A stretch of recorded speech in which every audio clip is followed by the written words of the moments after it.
Uh-oh. I think We my kids lost are you for a playing. second. You watched it for a second. My kids are playing Roblox.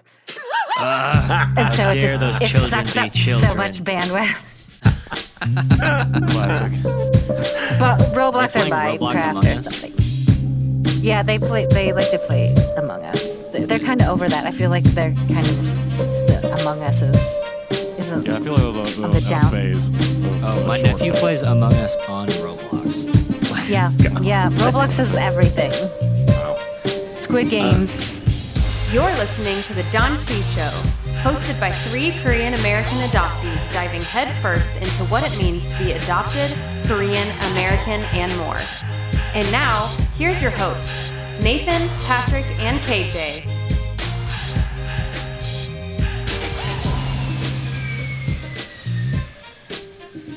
All right, here we go.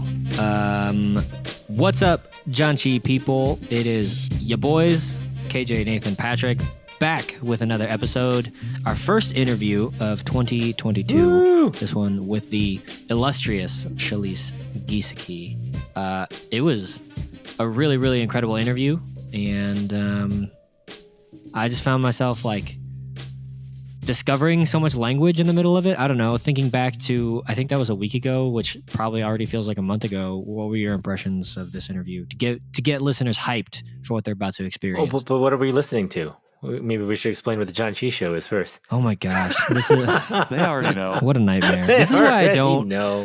This is why I don't roll into episodes. It's 2022. There, we could have a whole lot of new listeners. You're right. You never know. We have approximately I think one it's new fine. Exactly. I listener. think the 1.5. challenge for our new listeners is to go back and listen to a previous episode. Boom.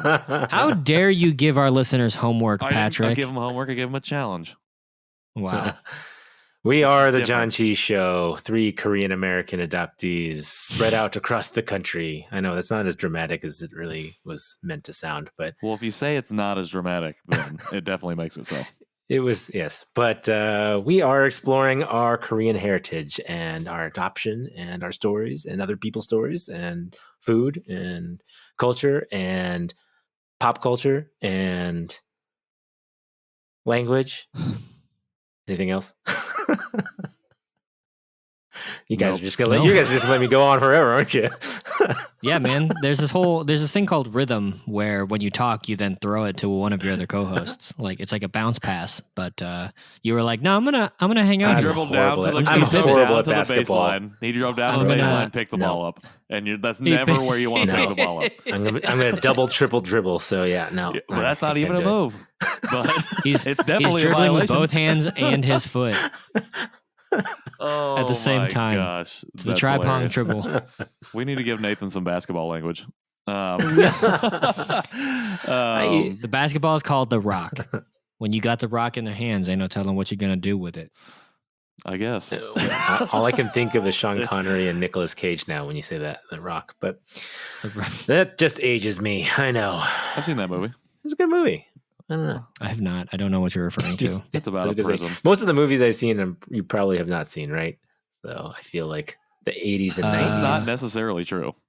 Oh. Yeah, I missed a lot of movies in those two eras. How many movies do you think So- you've realistically seen, Nathan? Number. Oh gosh, thousands. I mean, Thousands. I own 700 movies on DVD. Wait a minute. How do you know that number Oh. so quickly off the top of your head? Because Did you I just had recently inventory your DVDs because you moved? He created a whole Wikipedia for his own DVD. No, it's collection. because I have the Case Logic DVD cases. You know, the big ones. I have 3 300s, so I know I have capacity for 900, but they are not filled. Oh, I was about to say that's 900, so you have 200 more CDs you're forgetting about. I have space. But you knew. You Yes, I knew. You have space for. Are you going to fill that I up? was about to say that was 600. So I suck at math.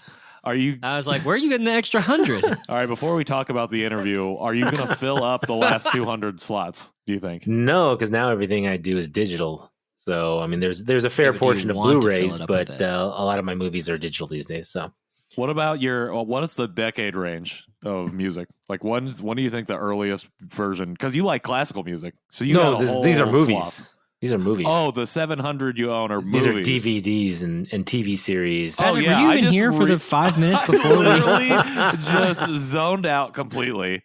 Thought we were talking about music. I just came from an alternate universe. I'm a variant of Wow. myself.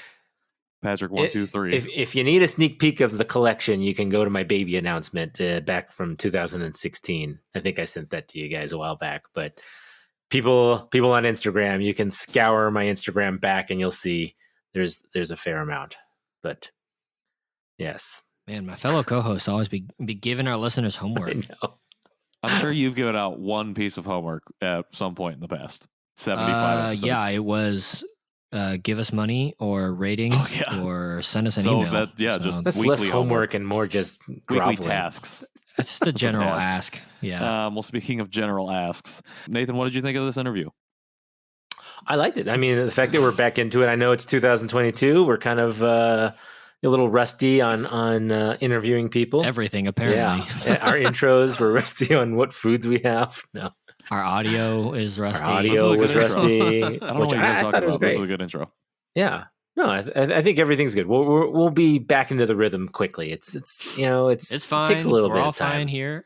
How are you? Yeah. I mean, I think people understand after 70 some episodes, Hey, you just said there's one new listener, and you made us do the entire explaining what the Janchi Show was because we didn't do that. So I said that they knew.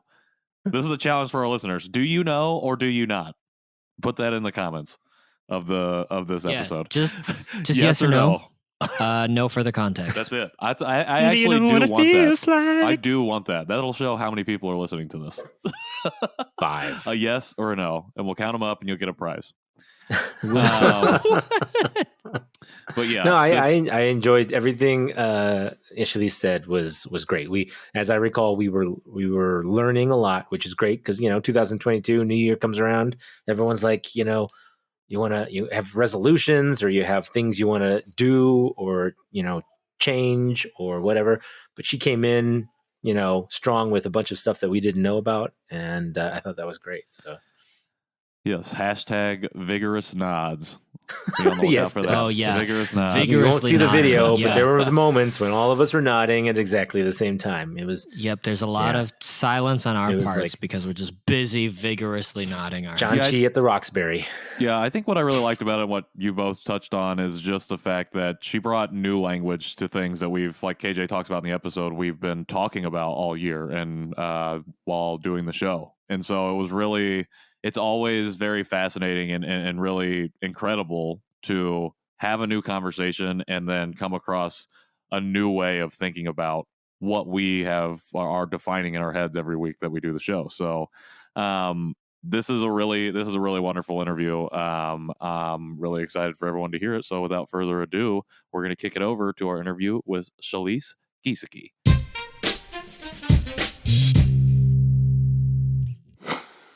Welcome back to the Janchi Show interview. We are here 2022 and we have a great guest with us today, Shelise Gieseke. Thank you for joining us. Gieseke. See, this is where I'm going to butcher the names like I always say do. it that you were going to pronounce it wrong when we got to the interview. But I didn't want to jinx it, and you still did it. That made me laugh in my sickness. I mean, at least we didn't ask her how to say her name. See, right? On And the interview. Well, On the I air. guess that It's didn't fine. really help, but We've but learned Shelise- some things in the past year of podcasting. Sorry. But thank you for coming on the show. How are you doing? I'm doing well. Thanks for having me. I'm really excited to be here. So thank you. Don't laugh at me, Patrick. I can start with some pleasantries. I was laughing about a funny joke I read earlier. Shelise, again, thank you. We start our show like we always do, where you are open to discuss your adoption story with as much or as little as you would like. So go ahead and tell us a little about yourself. Well, my name is Shelise Gieseke. I am a intercountry Korean interracial adoptee. I was adopted as an infant by a white family. I was raised on a farm in Minnesota, New Ulm, Minnesota, home of Shell's beer. I have Shouts out. I have 3 siblings. They an older brother, an older sister, and a younger brother, and they are my parents' biological children. I'm the only adoptee in my family. My family, good kind of Christian, not crazy Christian, but just kind of baseline Christian, loving family. That's an unfortunate Thanks for the and clarification. necessary Yeah, clarification. They're the good ones. They're not crazy. Yeah, they're just normal. as normal as you can be in that environment. But, they were certainly not people who were informed about trauma-informed parenting. I was raised in adoptee isolation. I was raised in cultural and racial isolation.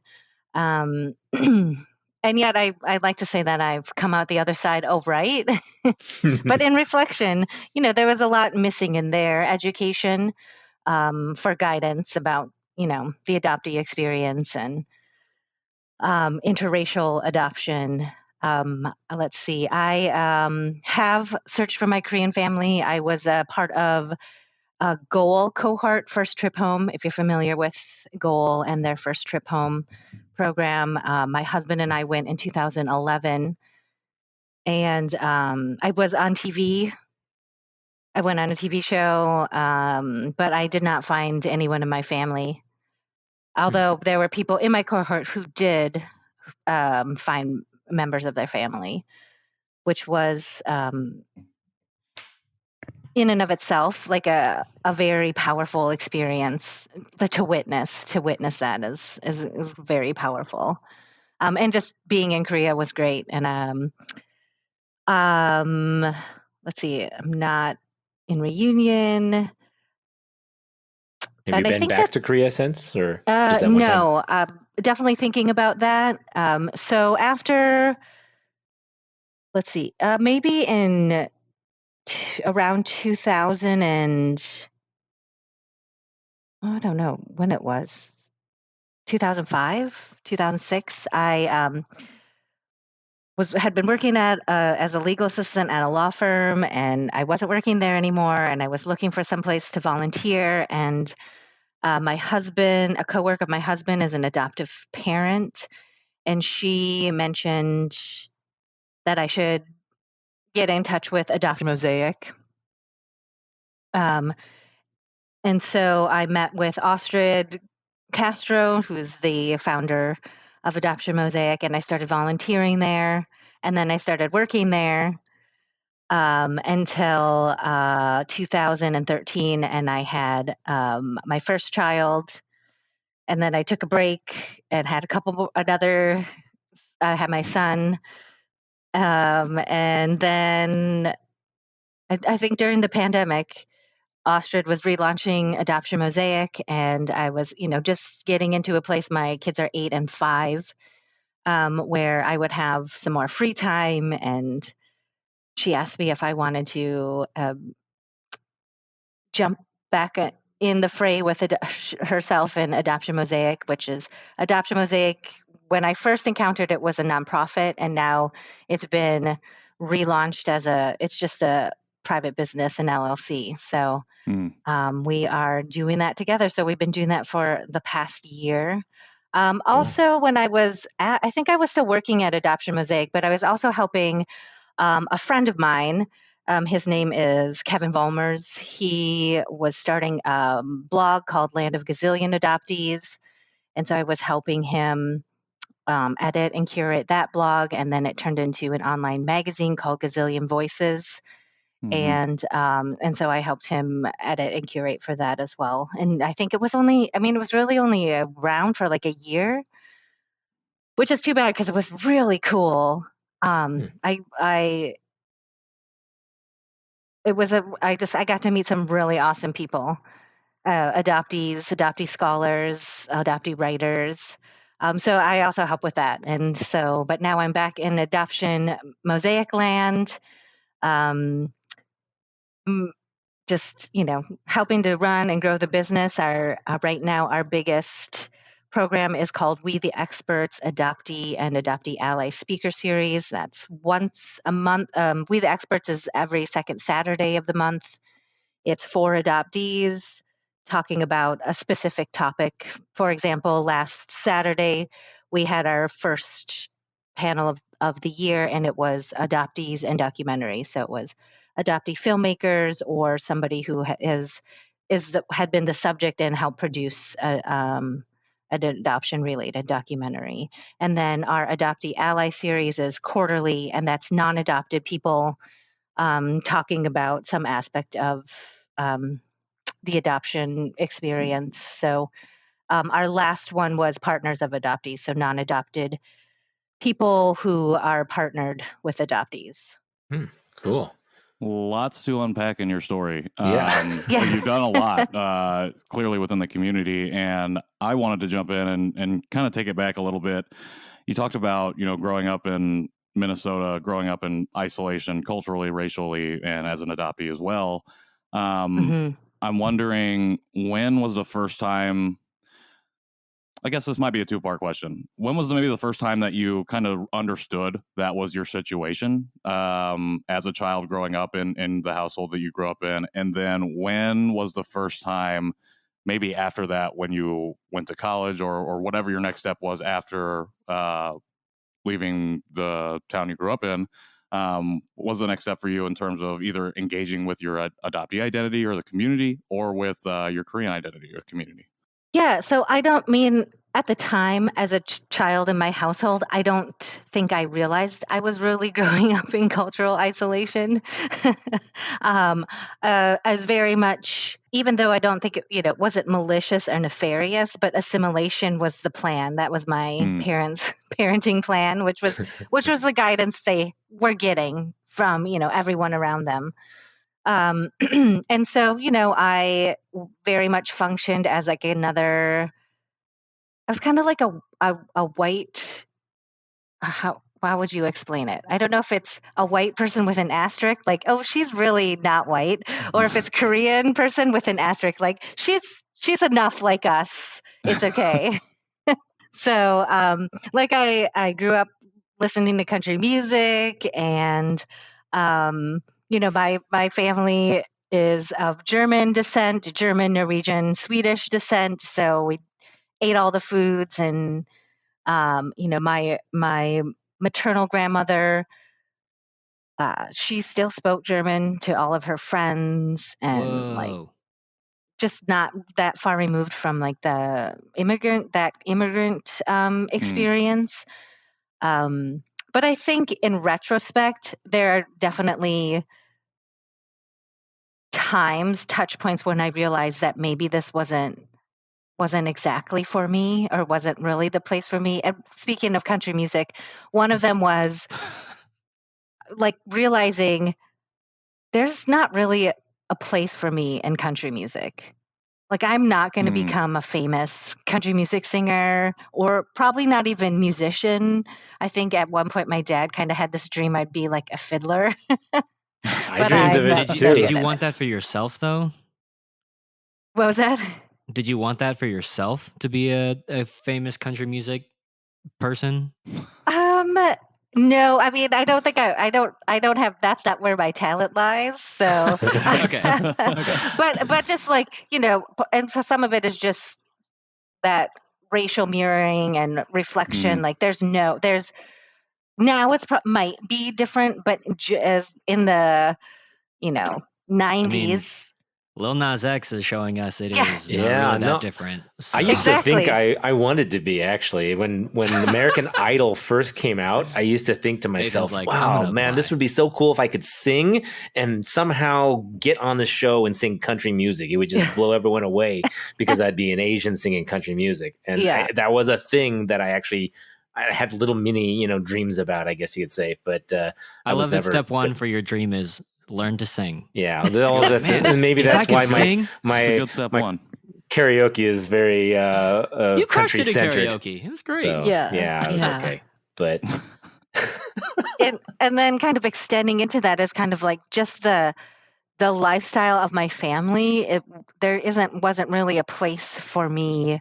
And I think it's just because of being raised in adoptee isolation, I had no language to put to that kind of underlying anxiety and insecurity I felt about belonging and even fitting in.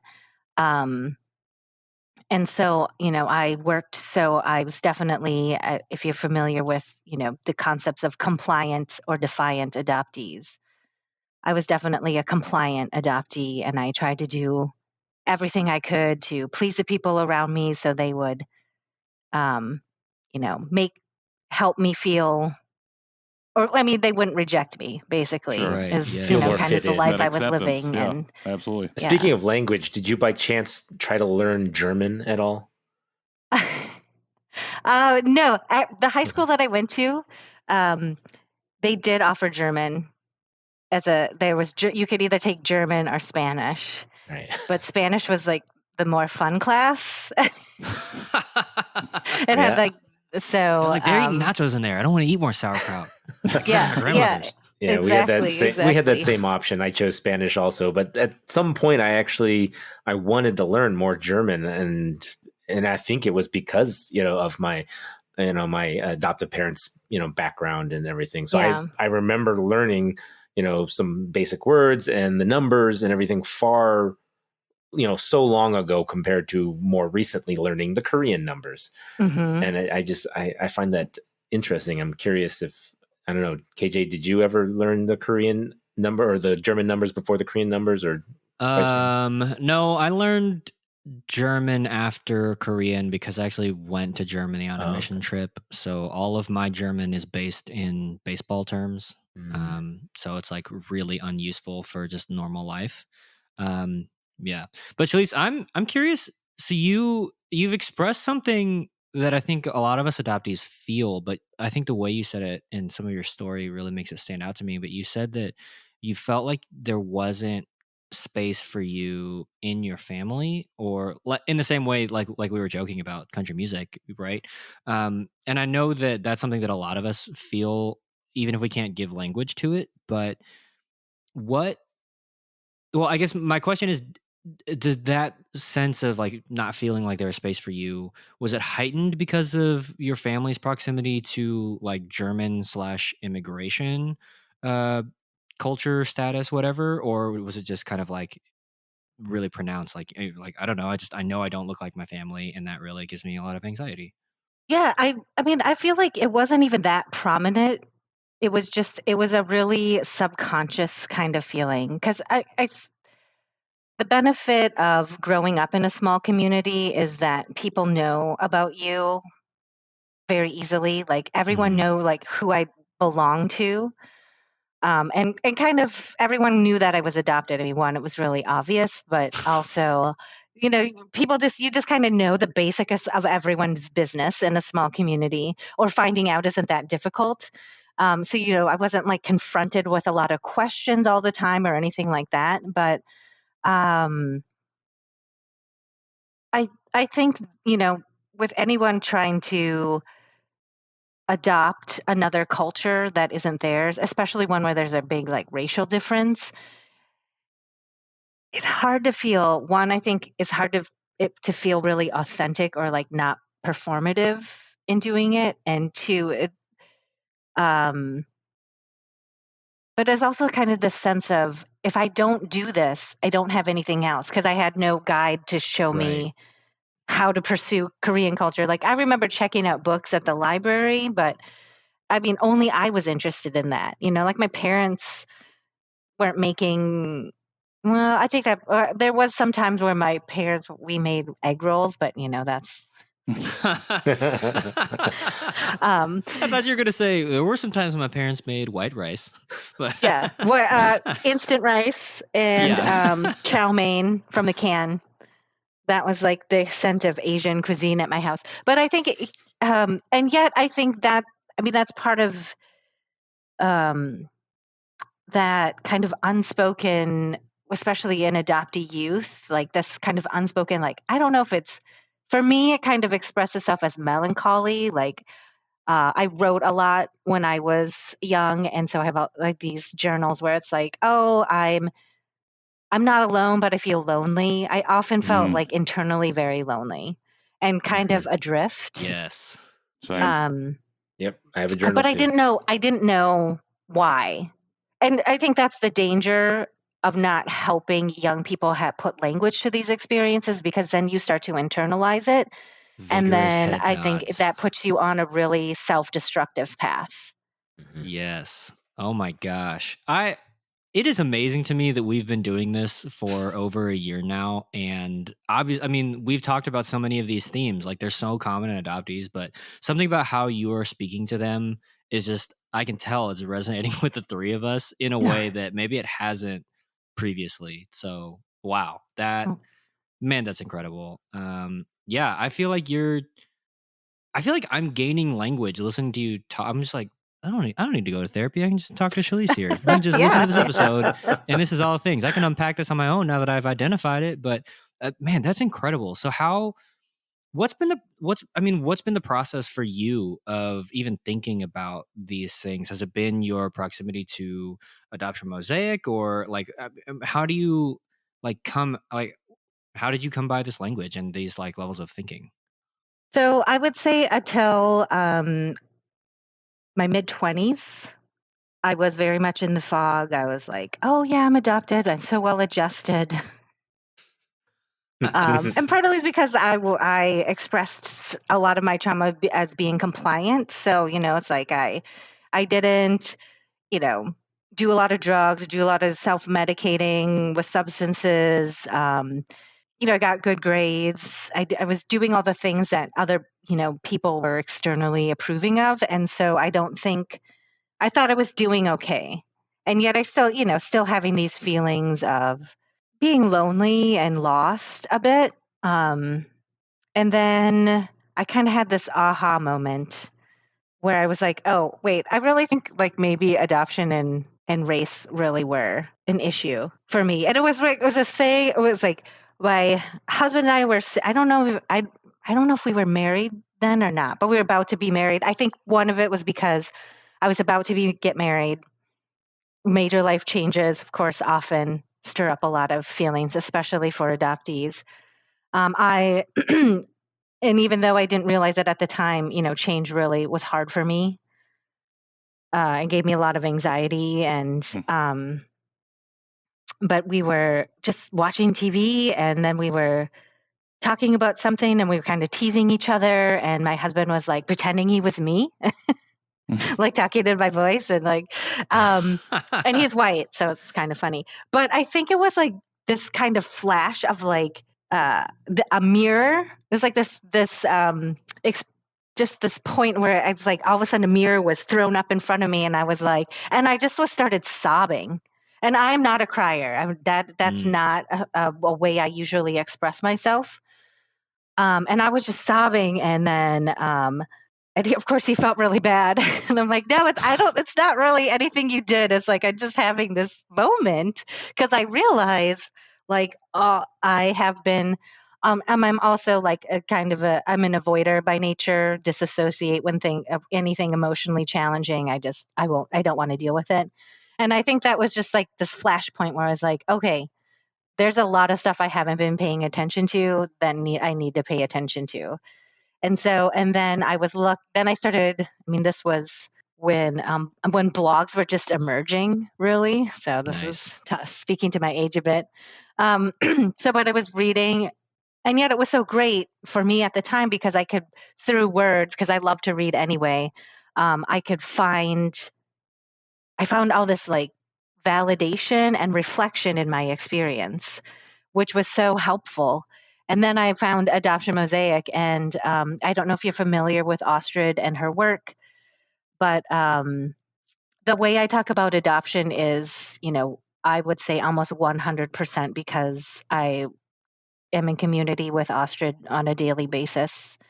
And she is just such a unique mix of innovation and empathy and compassion. And,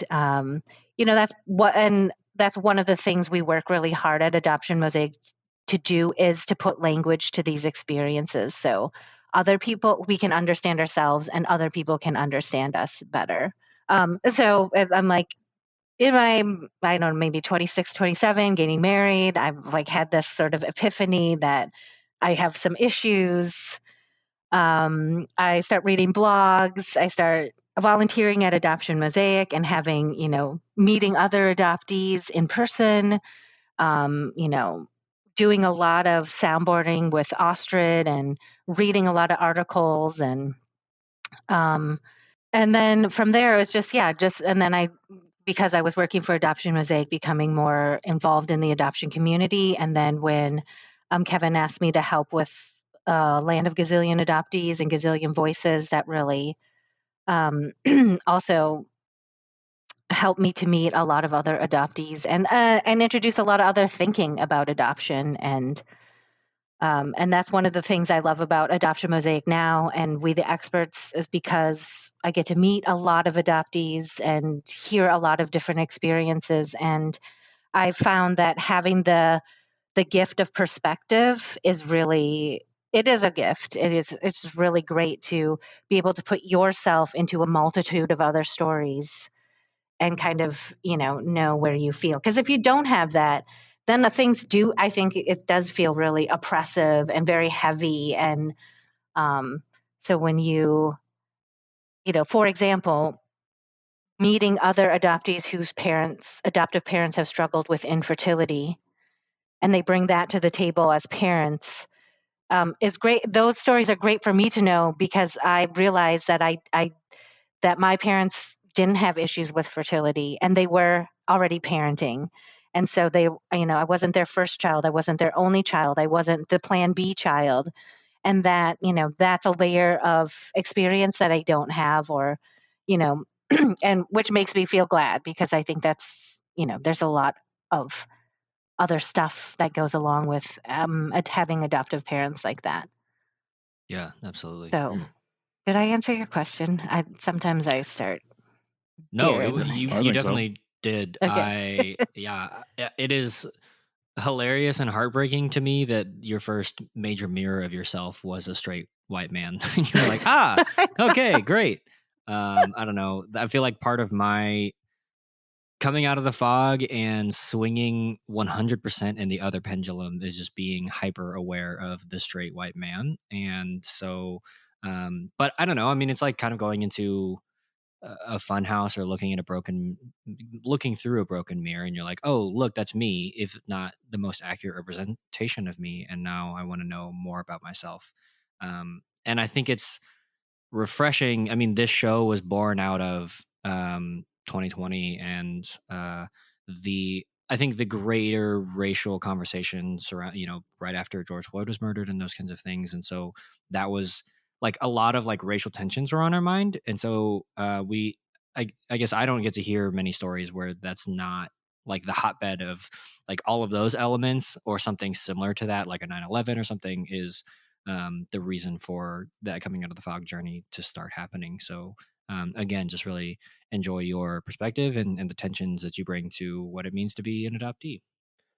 And I also really like just the work you've probably been doing for Adoption Mosaic. I like going through the website recently. I actually haven't heard much about it, but the first thing that when I brought it up was the big tagline right across the front. It says, "Like adoption, a mosaic is a picture created of bits and pieces. The spaces in between remind us that each piece has a history of its own." I think that's great. You've been with them for a long time. Have you seen? I mean, the changes through the company from both being nonprofit to profit, or to just the changes in the society and things like that. Tell us a little more about your work there and what why have you stayed there? Well, yeah, I think there's a marked difference between when it was functioning as a nonprofit, and some of it is the time period in which it was functioning as a nonprofit. So I think it was open. I think it closed in 2000, maybe 2015, 14 or 2015. It closed as a nonprofit, and I mean, some of it is really hard to fund for adult adoptee programming. And so what we found ourselves doing as an organization was providing a lot of programming to adoptive parents. One, because they had like the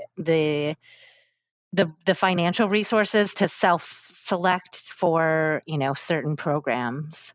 And also, I think also too, with that in mind, our goal was never to serve adoptive parents, but this idea that if you are better educating, supporting, providing for adoptive parents, that leads to a better outcome and experience for their adoptee. So we were kind of going through this channel of adoptive parents to try to get to adoptees. And we did have some like youth programming, direct youth programming at the time. But also, I mean, when you're trying to fundraise and write grants, especially, there's a lot of grants for kids and kids programming, but not adopted kids, because trying to fight the dominant adoption narrative, to foundations whose boards are a bunch of white people, like, benevolent white people, philanthropists, it's really hard to fight that in, 2 pages of an application. It's hard to make the case. People don't want to see adoption criticized.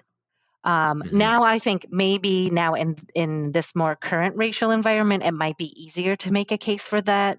But at the time, it was very difficult. And so it was just really hard to get the money to do the things that we wanted to do, which was really help adult adoptees and build that community, because much like our experiences is like maybe we weren't thinking about it as much as kids. And if we had the chance, maybe we would thought about it more. But as adults is when we really need a lot of community and support. Yeah. Like much like myself when you're in your early 20s, like get in college, or you're starting a major life change, getting married, starting a new job, moving to a different state. It's like all those times where you're re-identifying yourself. And, adoption usually pops up then. In addition to that, I noticed on your Adoption Mosaic seminars and speaker series that you're having, you also have the support, like you were just kind of saying, is that the support for everybody, but you also have a specific like title for it where they have to sign a waiver for that. I thought that's great. I mean, because I like the idea of having, support and allies and things like that, but also that they can understand the fact that they're there for support and not to lead any, I guess, discussions in a way. Is that something that they've always been doing? Yeah. So once they started online, anyone who attended, I think originally they were in-person panels before pandemic. And so but the same thing, even then you could invite a support person, but they couldn't ask questions, or, and they were just there to listen and learn. And I think part of it is because, one, we do want things that are adoptee-led, because that's really important, especially when we're talking about the adoptee experience. And much like the title, We the Experts, everyone is an expert in their individual experience, and we deserve to be treated like we know what we're talking about when we're talking about our adoption experience.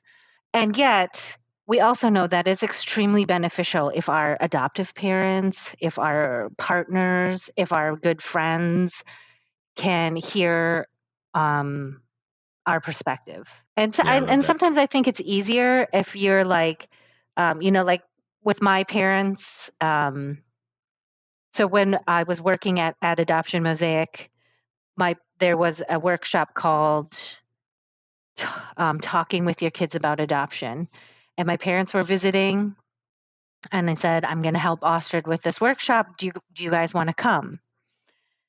And they agreed to come, and, they came and they participated. And it was really, for me, that was really like I think it was a bit of a crossroads in our relationship. Like it was sort of like a make or break. And the fact that they agreed to and came and participated in this workshop that was asking some pretty hard questions of them, like things they did want to talk about or had never considered before. Like one of the resources in that workshop is 20 Things Adopted Kids Wish Their Parents Knew, which is as a book. And after that, my mom read that book, and then we had a really good discussion about it. And I think sometimes it's easier to we talk so much about centering the adoptee voice, which is really important. But sometimes in your personal life, in your personal family, it's easier to decenter yourself and say like, oh, look at these people. They're talking about something that I've experienced, but it isn't like between us. It's not a direct comment on our dynamic or a judgment on how I think you treated me or whatever. And less so finger I think pointing. Yes, it's a great way to bring a perspective attention to her perspective, and then also like start a discussion about it. Like, oh, the person on the panel said this. Did you ever feel that way? And much like the panels, actually, my husband was on the Partners of Adoptees panel, and he talked about going to Korea and how for him, that was a really transformative experience. Just seeing other adoptees going through this process, and which was great. It was good. When did you guys go to Korea again? 2011. Was that in between the time that you were working with the 2 times that you worked with Adoption Mosaic, or was that during the first stint? During the first time, which was one of the reasons I thought I could go, is because I had like community and support to go. Yeah, absolutely. And I know when you talked about it early on, you talked about the experience going back. And I think one of the questions I like to ask everyone who's been back, is because I haven't been back, was like, what was that initial feeling that you had stepping off the plane and being in Korea for the very first time, or for the second time, I suppose? And then a follow-up to that would be, you talked about, you went on the birth search, you went on TV. Katie Gagel, who helps us with social media, she shared about that experience as well. And you unfortunately didn't find anything at that point, but you happened to be privy to others in your group who had that experience, and you said it was really powerful. And I was wondering if you could share what that experience was like from your perspective as well. Yeah, absolutely. So leading up to Korea, I was so anxious. I smoked so many cigarettes. I lost weight. I mean, not a lot. I mean, I wish I would have lost more. But yeah, I mean, I was so anxious, and then like getting off the plane, and I remember stepping outside the airport, and like I feel like I have this distinct memory of feeling like my bones settle. I don't know, my soul settle. Something happened where I was like, oh, this place is completely like familiar to me, or I felt so connected to it. And it wasn't like anything particular happened. I just was like outside and like walked out of the airport to go to the bus or wherever we were going to. And this feeling just like washed over. You know what? I think it was like, I felt like I was putting, or like my roots reappeared or something, or reattached, or like they shot out of me because it was the right place. But it was like I had like this physical feeling of like connection and belonging, and to say, because adoption is always both, and it's very rarely binary or black and white about anything. It was really great. I mean, I think physically I felt different there because everything was made for me. People like me. All the ads. I mean, yes, there's a lot of discussion about Western beauty standards and influence of capitalism, Western looks and whatever in Asia. But at the same time, like all the ads are Korean people. With some exceptions, but like walking down the street, it was like the first time I've ever felt anonymous. There was a point where we were at like some shopping place, and my husband went to go look at something, and he was going to meet me back outside, and I saw him, one, because he was very tall in Korea. I could see him looking for me, and he couldn't find me immediately. Right? I could have hid from him for like hours, just dodging behind, like mixing him in groups. And it was like, and I had this realization, like I could hide from him, legitimately hide from him in the crowd of people. And that was such a weird feeling for me. Where, so I think physically it felt really good and very centering and grounding to be there. And yet, towards the end, I think we were there for maybe 2 weeks. Towards the end, I stopped trying to order things or ask questions about things because I was so tired of telling people I didn't speak Korean. But then I would just like, sometimes I would like literally just step behind my husband and have him ask, because then because people were, they were thrilled that he could say something. And, they had this level of forgiveness and flexibility with him that they didn't have with me. And I think it was just hard to like feel so connected to a place. And then every interaction you have reminds you that you don't really know what you're doing here. And so that was really hard. It was, I think it's just something you can't really prepare for. You can be aware of, but you can't really prepare for that. But it was great. I mean, it felt really awesome to be there. And like Seoul is a really fun, exciting city. And, yeah, and it was really cool. I want to know, because you're not the only person who said this, but like, how do you get on this TV show? Like, is that like an application? Do they have like producers? I don't like, know if they do it anymore. I think the show that I was on, I don't think it airs anymore.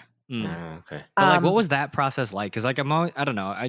I hear that a lot, and I'm like, people I didn't said even know that's a thing. But I don't know if they do it anymore. Because I went as part of GOAL, which is Global Overseas Adoptee Link. Mm-hmm. Yeah. And so GOAL is the one that sort of brokered all those those opportunities. Okay. So I don't know if you could do that on your own, or if there was an organization or another person that could help you beyond that. Okay, but did it feel like local access network television, like cable television, or did it feel like something big and produced and like this is like a whole, people are making a meal out of this? Kind of medium, I think. Okay. It was, it's definitely like, it was at one of the big networks, SBS. Okay. My husband tells a story where he feels like he was like a celebrity because they're like kind of like ushering you through the lobby, and like he's just like this tall white guy, like he's like, yeah, I'm famous and go and do this. And one of the funny things about the show was, so there was maybe a dozen people that chose to be on the show, maybe more, and we had name tags, and they all had our Korean names, like whatever name we were assigned at birth or at the adoption agency. And one of the like production assistants kept trying to like corral people, but they kept using Korean names, and like nobody was even reacting to this guy talking. They had no idea that they were even talking to us. And finally, but then I saw it. I was like, and I told him, I'm like, you need to use their English names because they don't know their Korean names. Yeah. I mean, if a Korean person said, I mean, they would have to be shouting and like making gestures at me to be like, they're talking about, I'll be like, oh yeah, that's right. Yes, that could be me possibly. So but it did feel really a little bit exploitative. I mean, it's a show and there are ratings, and so there was like a pre-interview before the taping, and I had a moment where I was like, oh man, I wish I would have thought of this in the moment. But so the producers were asking you questions like really like, well, what's your relationship like with your adoptive family? And they're really just, they want to hear about tragic, really the drama stuff. And then like asking, just and some general questions like, why do you want to do this, and why is it important? And one of the producers was pregnant at the time, like very pregnant. And I wish I would have asked her, if you weren't keeping your baby, wouldn't you want her to come back to find you? Like, why do you think I'm here? Right.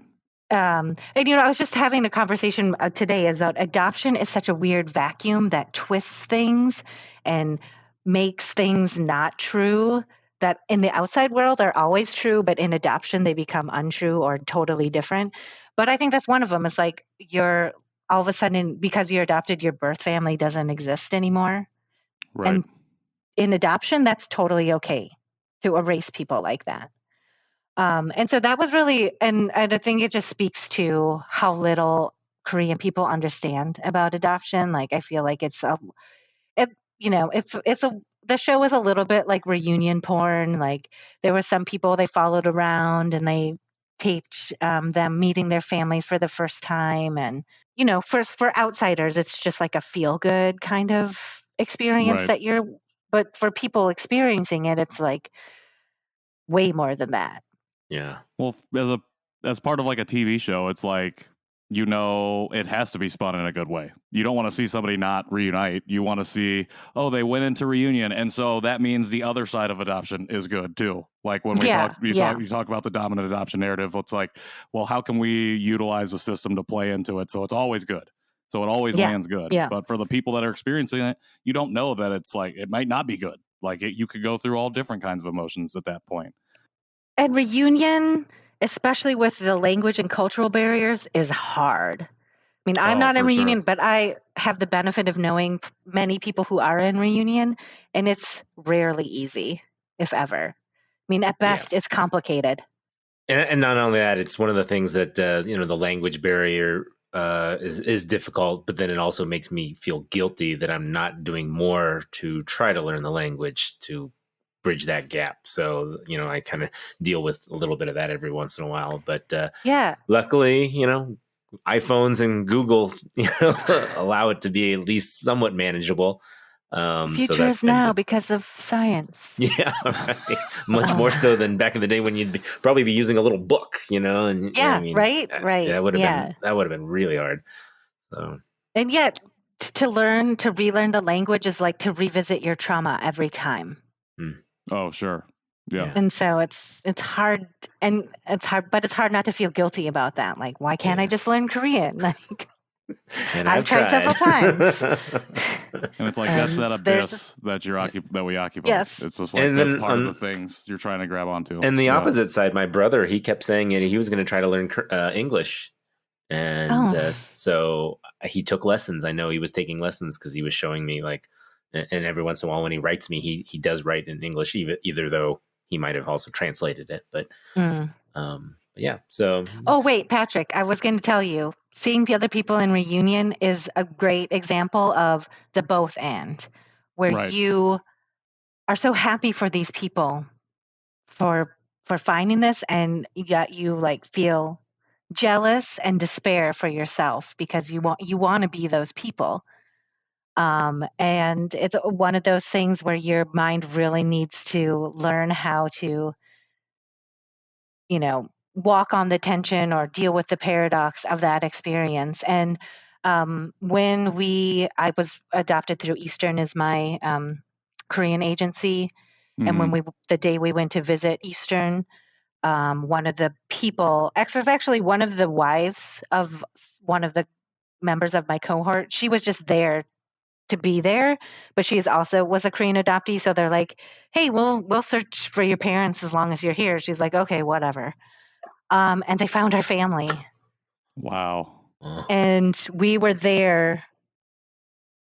We were in the hallway walking to a different room, and they were in a room when she met her family. And it's like, this is a sound I'll never forget. The mom started wailing, this kind of keening wail. And it just just haunts me sometimes, and just of this, I don't know, this sort of primal pain that she was expressing. And it was really, it was very memorable. It made a huge impression. But it's one of those things where it's like, you're happy for people in reunion, and and actually I'm at the point in my life where I kind of feel like I'm more at peace with not being in reunion because I see how complicated it is. And so I'm like, sure, maybe I just want to deal with the ambiguity more than the actual pragmatic details of trying to maintain a relationship with people that I can't even speak to. Yeah, I totally get that. You said you're not a crier. I am a crier, and I can only imagine being in that moment. And I think I've been having those conversations with myself recently is like, am I okay with that? Like, I don't know if I'm ever going to make that move officially to like do a search. But I like what you said about it being very representative of the both and of adoption and the adoptee experience. And I also think something I hadn't thought about, I've been reading a lot about like the act of decentering and like taking yourself out of this moment or whatever you think you are at the center of, and then really finding your way to who's missing and who that most marginalized group is, so you can center the right people and the right things. And I think when you were talking about it being that both and being there, happy for this person, but also feeling that those pangs of jealousy, I resonated because like I feel that when I see reunions on just the social media, like just scrolling on Instagram and seeing people talking about it, I can feel that. And I think I hadn't ever thought about like this is a moment where if you are able to decenter yourself in it, you know, you can find ways to walk in this both and situation that you find yourself in. And I think, you know, we can have tons of long conversations about decentering and things like that. But I think it's a way I haven't thought about it before. So I just really appreciate you sharing your experience with that. And again, giving us more language as we started the episode off with, or the interview off with, you know, we're continuing. I think this conversation has been really great for that. Oh, thank you. I was actually just thinking about trying to write a letter to Henry Louis Gates Jr. He hosts the PBS show Finding Your Roots. And it's like a genealogy show, and it's like famous people, and he tells them about their family tree and their ancestors, and they can go back and back and back. And I always want to write to him and be like, I hope you know that this show is torture for adopted people. It's like a train wreck because it's so fascinating to see how far back, like how much information there is about people's ancestors. And yet it reminds you of this like gaping loss and blankness that you have of your own past. And I actually, once I think I wrote like an essay about it because I had been watching it, and it was like Meryl Streep. It was Meryl Streep, and she was like looking at this. She's like, "Oh my gosh, this is so amazing." She's like, we're the sum of all the people that come before us. And I was like, I have no numbers for that equation. So does that make me zero? What's my sum? My sum is borrowed from my adoptive family. And my husband like walked into the room. He's like, "Are you okay?" And then it's like, again, clearly a significant moment because I was like crying. I was like, I don't have any people. I don't know who my people are. And so it's really, it's hard to, you know, even the both and with my husband, like the men in his family all have like a strong resemblance. And on one hand, I really love to see it because it's really cool because that's not an experience that I have. And on the other hand, it's very difficult because it's not an experience I have. Sure. Yeah. So it's kind Definitely of like the same resonate with that. thing as two things. Well, Nathan does not know how to segue. I don't know how to segue on this one. All right, I will do it. I can definitely resonate with that. And I just want to say, I really appreciate you coming on the show and sharing so much, because for me personally, I see a lot of my story in your experience. Like the way that you started to come out of the fog is very similar to mine. And the way that you approach like reading about and finding your way into the community, I just felt very resonant with my own story. And, you know, I think that's one of the reasons that we did the show. And one of the reasons that we wanted to have guests on was to be able to amplify stories. And so we can find ourselves, we can find those mirrors out there, because they do exist. And because as kids, we didn't have that. We have to find it now as adults. And, you know, that's what we're doing and building community here. So really appreciate you, Shelise, for coming on and sharing. We are going to be right back. We're going to take a quick break, and Shelise is going to join us for a very tasty treat. So we will roll that break.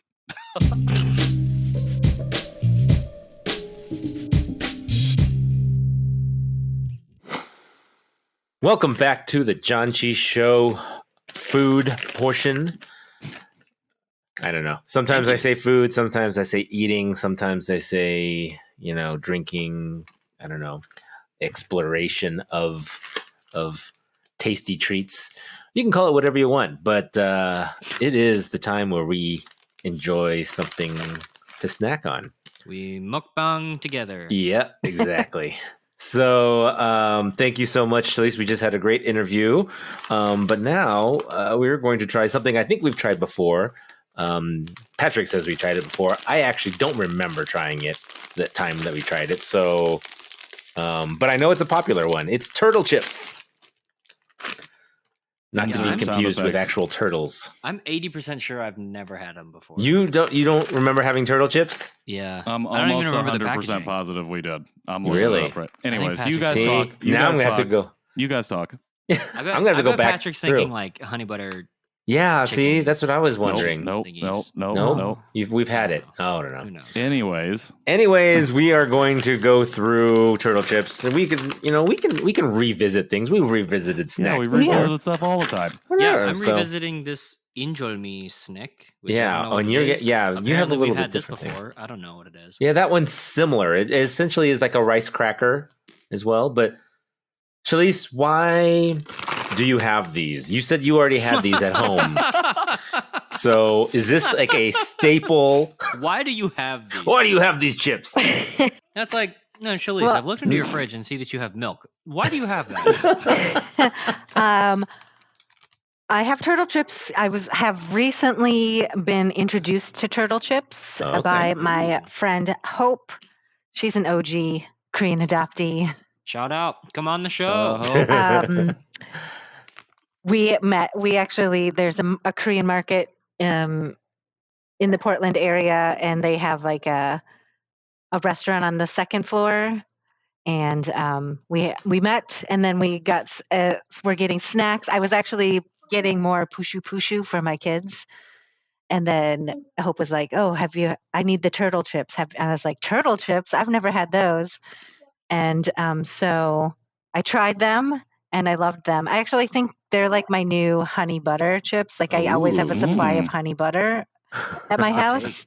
But now I'm really loving the turtle chips. And actually, luckily, I have 2 bags because I had been talking with Nathan about what we should do. I'm like, let's do turtle chips. And I opened the bag because I was like, I had it out. I'm like, okay, now I have to eat it. And then later that day, my kids ate the rest of them. So Very I nice. always have, now I always have, I always have like ramen, pushu, honey butter chips, and now turtle chips. Nice. I guess Sounds you like have some good ramen staples. and pushus separately. You like, I need ramen that is a noodle and ramen that is a crunchy snack. Yeah. Yes. Yeah. Completely.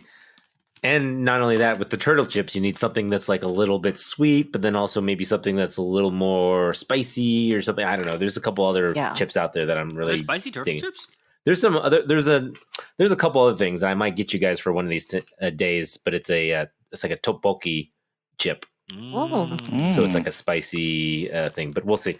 This one, however, is by Orion. I'm assuming a lot of people have heard of them, and if not, I'm showing the viewers, even though we're not doing video, but it's a turtle. It's got a giant turtle. It looks like a comic book on the front of it. Kind of looks like Franklin. Yeah, With a top hat.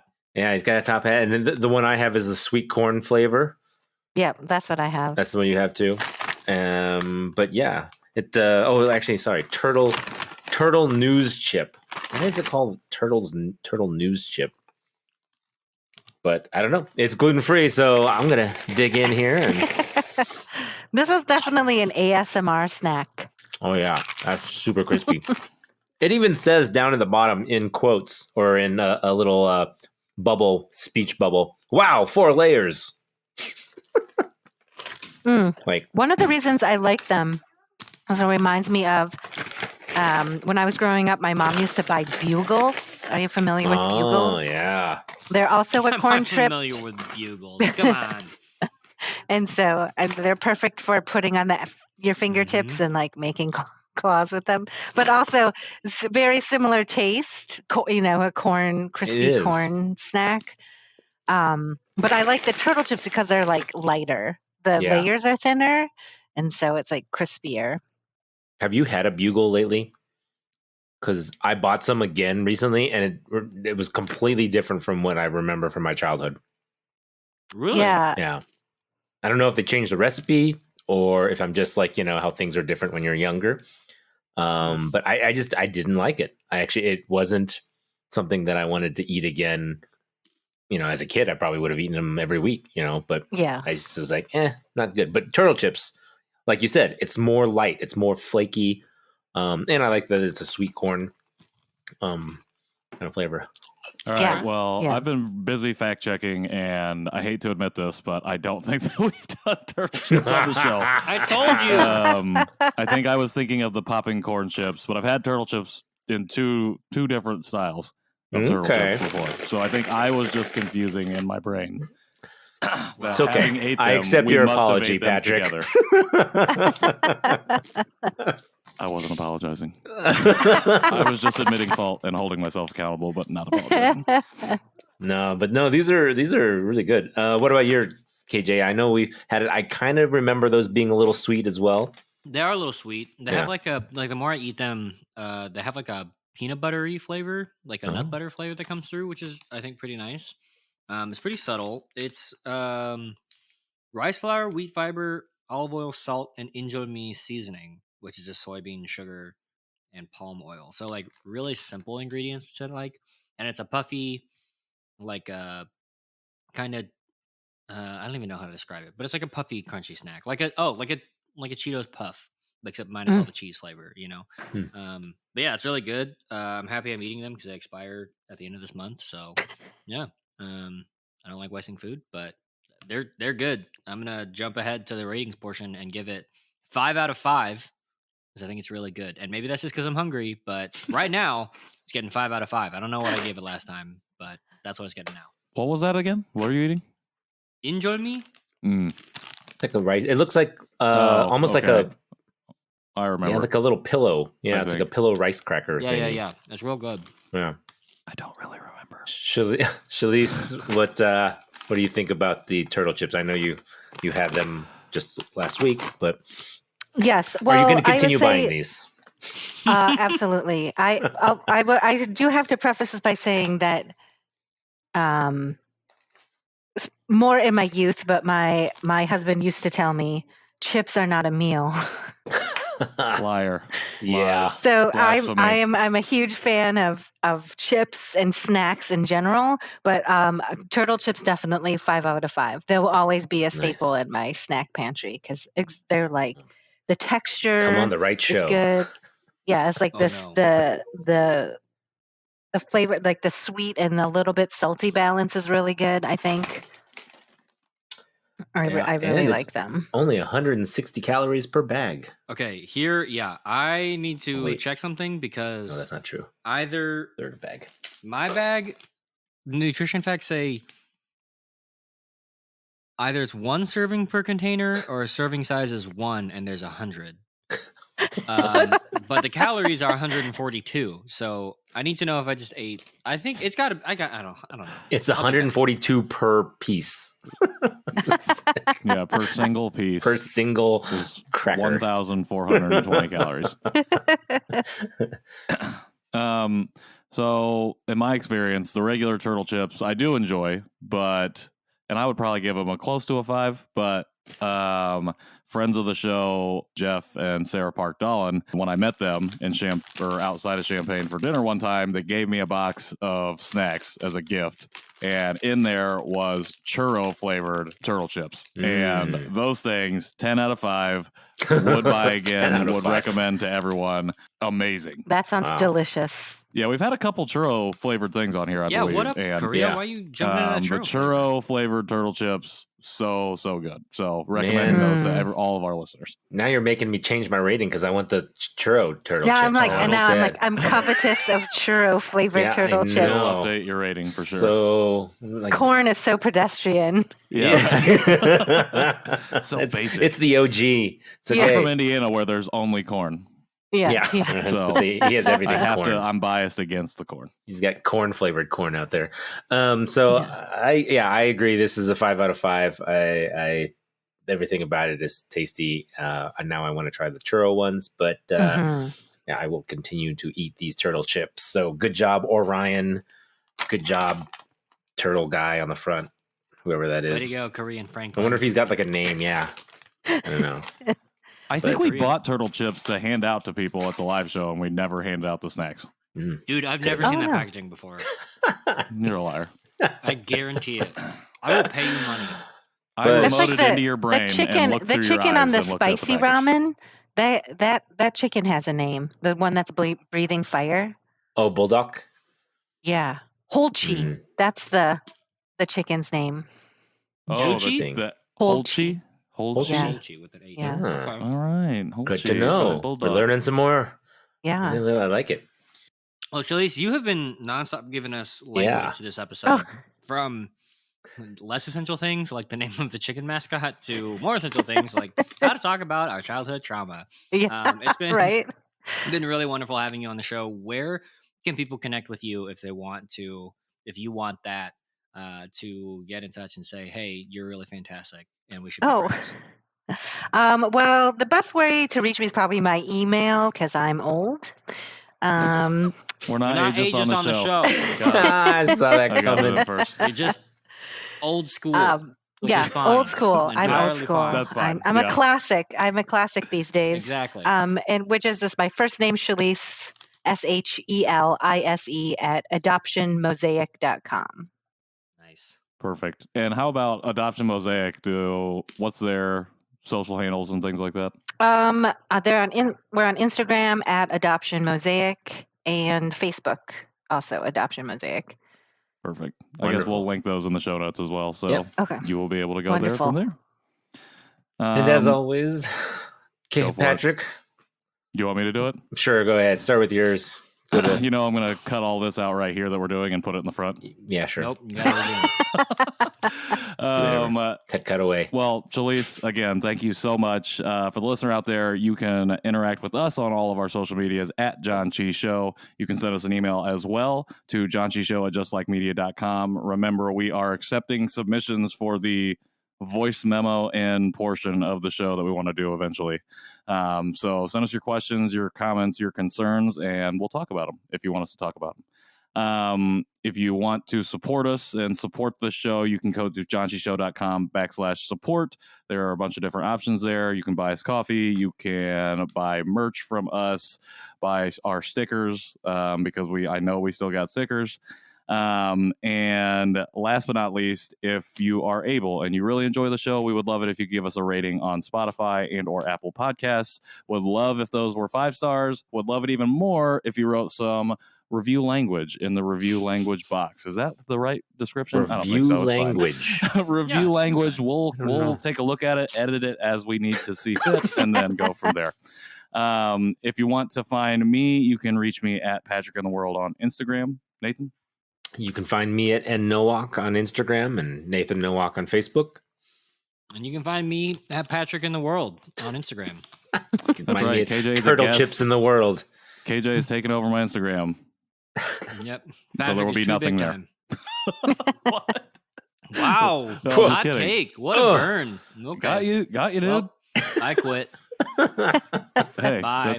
that's okay. I'm taking over KJ I'm not going to Roki. be on the next episode. Taking my chips and going. You're not going to be on the next episode? No, I just quit. Well, I mean, that's a first for the Janchi Show. Shelise, welcome to the, Yeah. to Well, the thank next, you. I'm the glad I third could host witness spot. this. Well, KJ still has his Janchi show, remember? So Oh yeah, he started another show without us. I forgot.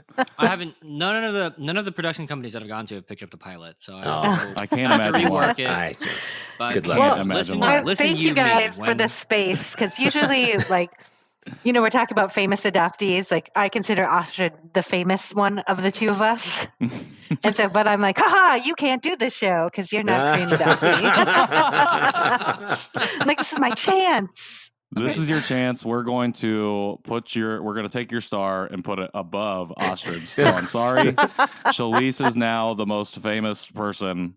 Well, in Angie the just got Adoption elevated to Mosaic. host Mosaic. status. Yes, Yeah, at Adoption so- Mosaic. So you'll Yeah. hear Nathan, Patrick, and Shelise next week. Yeah. Right. So Yeah, I'm getting a new job. there's an opening. that's right. We have an opening. I do like snacks. Well, you're gonna love being a host of the show. So, for everybody else, we will be back next week with a new host, a new episode, and more fun. Until next time, Janchi. Janchi, Heyo. heyo. Bye.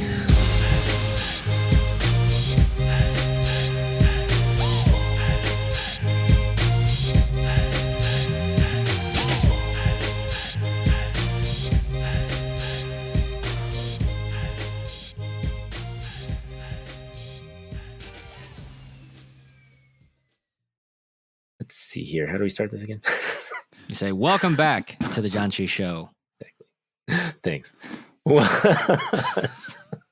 Should just do it all at the same time.